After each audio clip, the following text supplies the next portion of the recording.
Hey folks, Gary here. Happy Tuesday morning to you. I hope your day is starting off just fantastic. What a great day to be alive. Every day we walk with the Lord, of course, is a really good day. And today's a good day because I think the weather has changed. The cold snap is broken. It was only negative 26 when Cole and I were outside. So minus 26, which compared to minus 37, that seems really, really nice. I didn't even zip up my jacket. We were just out there walking around. He was doing his business, and I was just enjoying. I was enjoying the minus 26, something I wouldn't have enjoyed before.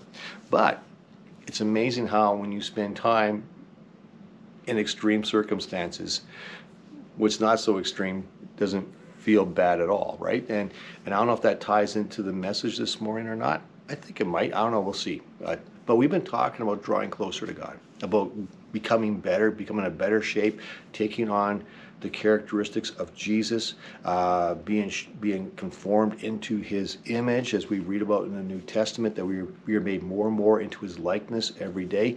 All these kind of things. Well, how does that happen? How does that take place? Well, it only takes place when you spend time with Him. When you spend time with God, you actually dedicate. I'm going to spend time with God right now. On Sunday, we looked at lots of scriptures about this, and one of them was from Jeremiah 29. So Jeremiah 29, verse 12, I think, and 13. And so you know Jeremiah 29. You probably know Jeremiah 29, verse 11, because we speak that at every graduation, right? Let me remind you, it says this: "For I know the plans I have for you, says the Lord. They're plans for good and not for disaster, to give you a future and a hope." And so we say, yeah, it sounds good. But we got to look at the whole context of that. Israel, all the Israelites, all the Jewish, they're all in Babylon. They've been exiled into Babylon, and they are not having a good time. They're not. They're in exile. They're not at home. They're losing their identity. They're losing who they are. But here's the thing: God put them there. Why? Because they had become so distant from God, He had to shake them up. They had walked away from God and were doing all sorts of things they shouldn't be doing.